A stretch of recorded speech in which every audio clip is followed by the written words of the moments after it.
Welcome है आप सभी का हमारी इस चैनल में जिसका नाम है ऑल अबाउट।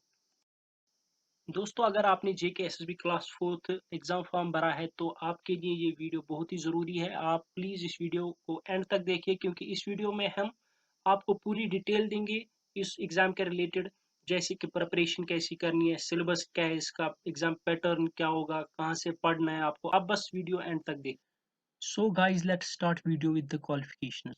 अगर क्वालिफिकेशंस की बात करेंगे हम यहाँ पर, तो इन्होंने दिया है कि जो मिनिमम क्वालिफिकेशन है वो आपकी होनी चाहिए मैट्रिक, और जो मैक्सिमम क्वालिफिकेशन है वो आपकी होनी चाहिए 10+2। मतलब अगर आपने कोई बैचलर्स डिग्री की है या मास्टर्स किया है तो उसका यहाँ पे कोई मतलब नहीं है। इवन आपने अगर पीएचडी किया है उसका भी कोई वेटेज नहीं दिया जाता इसमें। खाली आपको चाहिए मैट्रिक, और ज़्यादा से ज़्यादा 10+2। इवन यहाँ पे उल्टा असर पड़ता है, अगर आप दिखाएंगे मैंने बैचलर्स किया है तो आपका फॉर्म रिजेक्ट हो सकता है।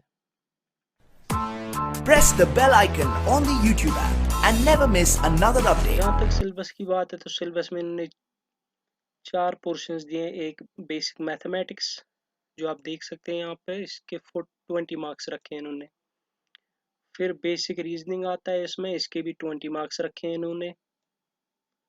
फिर बेसिक इंग्लिश, इसमें भी 20।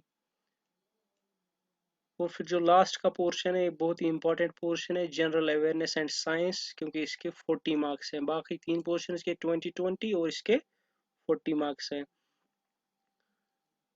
और जो पहला है बेसिक मैथमेटिक्स, इसमें मैं आपको बताना चाहता हूँ कि ये जो इन्होंने इसमें दिया है percentage, average, time work and distance ratio and proportion, problem of age, probability, LCM, HCF and mensuration, ये ऑलमोस्ट आप सभी ने 10th तक पूरा कवर किया होगा, तो ये कोई ज़्यादा मसला नहीं है, ये आप अच्छे से घर पे पढ़ सकते हैं।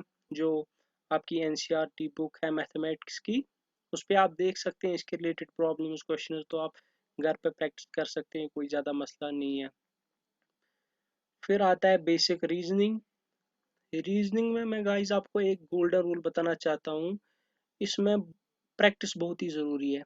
जैसे एनालॉजीज है, रिलेशनशिप कंसेप्ट, मतलब वो ब्लड रिलेशन वगैरह, फिगर आउट ऑड वन होता है, direct sense, figure series completion, Venn diagram, number series, coding and decoding.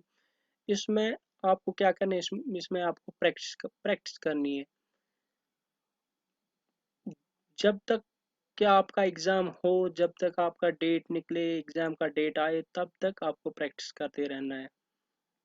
जब भी आपका एग्जाम हो, चाहे दिसंबर में हो, नवंबर में हो, अगले साल हो, आपको प्रैक्टिस करते रहना है।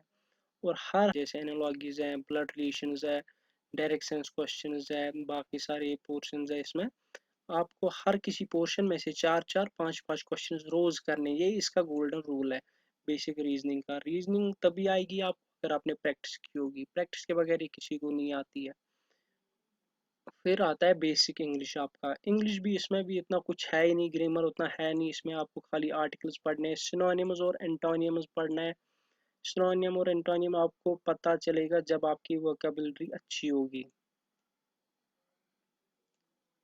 वोकेबलरी वोकेबलरी जब तक आपकी अच्छी नहीं होगी, आपको एंटोनिम्स और सिनोनिम्स अच्छे से नहीं आएंगे। तो इसका मतलब है जब तक कि आपका एग्जाम आए, आपका डेट शीट निकले, तब तक आप अपनी वोकेबलरी जितनी हो सके स्ट्रॉन्ग करें। फिर आता है propositions, verbs, reading comprehension, determiners, spellings and sentences.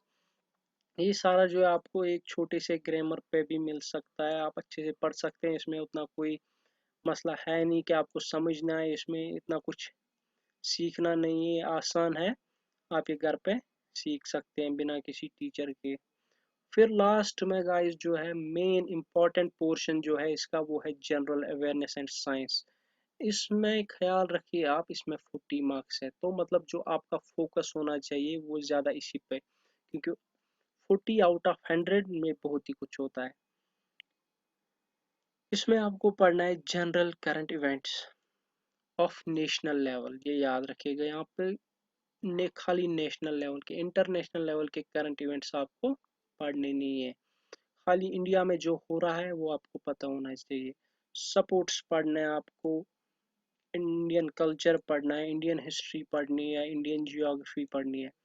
ये 3 चीज़ें हैं, ये आपको मिलेंगी जो हम जनरल स्टडीज़ लाते हैं मार्केट से सिविल सर्विस एग्जाम्स के लिए, सिविल सर्विस कॉम्पिटिटिव एग्जाम्स के लिए जो हम जनरल स्टडीज़ लाते हैं प्रिलिमिनरी एग्जाम के लिए, प्रीलिम्स के लिए।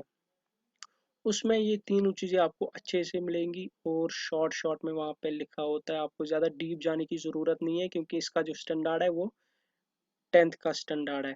इन्होंने रखा ही है क्वालिफिकेशन मिनिमम 10th और मैक्सिमम 12th। तो मतलब आपको ज़्यादा डीप जाने की ज़रूरत नहीं है। जैसे ये अगर कोई जियोग्राफी में मास्टर्स करता होगा, जितना वो पढ़ता है, जितना उसको पढ़ना होता है, आपको उतना नहीं पढ़ना है। ये ख्याल रखिएगा, आप अपना टाइम वेस्ट नहीं करना है ज़्यादा डीप पढ़ के। उसके बाद आता है कैपिटल स्टेट। ये भी आपको जीके से मिलेगा या नेट से सर्च कर सकते हैं आप, ये भी मसला नहीं है। फिर आता है इसमें, हाँ, ये यूनियन टेरिटरीज का भी ख्याल रखना है, खाली आपको स्टेट्स नहीं, यूनियन टेरिटरीज का भी पूछते हैं फिर। और जनरल साइंस, जनरल साइंस भी आपको जनरल स्टडीज से ही मिलेगा या एनसीईआरटी की बुक लाइए आप साइंस की। आपको लानी है इसमें 8th क्लास की, 9th क्लास की, 10th 11th और 12th क्लास की जो एनसीईआरटी बुक्स हैं उनमें से देखना है आपको। तो उनमें से सारा सब कुछ मिलेगा आपको। General science, health, hygiene, sanitation, ये भी आपको उसी से मिलेगा। जियोग्राफी ऑफ जे एंड के, कल्चर ऑफ जे एंड के and history of J and के, ये तीनों चीज़ें आपको एक ही जनरल नॉलेज से मिलेंगी। जो जनरल नॉलेज आपको लानी है जे एंड के की, जे एंड के की जनरल नॉलेज लानी है आपको, उसमें से आपको ये तीनों पोर्शंस कवर होंगे। तो इसमें टाइम कंज्यूमिंग एक तो ये पोर्शन है, ये 3 चीज़ें और ये 3 चीज़ें, ये मेरे ख्याल में आपको पहले स्टार्ट करना चाहिए। अगर आपको प्रेपरेशन करनी है, आज से स्टार्ट करना है, तो आपको पहले Indian culture, Indian history and Indian geography उठानी है। उसके बाद जियोग्राफी ऑफ जे एंड के, कल्चर ऑफ जे एंड के and history of J and के। फिर उसके बाद आपको जनरल साइंस, हेल्थ, हाइजीन वगैरह ये सब पढ़ना है। फिर उसके बाद कैपिटल स्टेट। फिर उसके बाद आप ये इंग्लिश का पोर्शन कवर करेंगे और फिर रीजनिंग और मैथमेटिक्स। इसमें आपको ख्याल रखना है बस ये कि रीजनिंग आपको करते, रीजनिंग की प्रैक्टिस आपको करते रहना है बिल्कुल, जब तक कि आपका एग्ज़ाम न हो तब तक आपको रुकना नहीं है, प्रैक्टिस करते रहना है। तो ये था सारा कुछ सिलेबस का, इसमें ज़्यादा मसला नहीं है, आप टेंशन मत लीजिए। अच्छा एग्ज़ाम है, कोई टफ एग्ज़ाम नहीं है, आसान ही है। अगर आपने 60 to 70 अटैम्प्ट किए इसमें अच्छे से अच्छे, 60 to 70 लेकिन ठीक होने चाहिए, खाली अटैम्प्ट नहीं करना है। अगर आपने 60-70 टच किया तो मतलब आप इन हो। थैंक यू वेरी मच दोस्तों, आपने वीडियो एंड तक देखा। प्लीज़ इस चैनल को सब्सक्राइब कीजिए और अगर वीडियो अच्छी लगी है तो शेयर और लाइक करना ना भूलें। Thank you very much.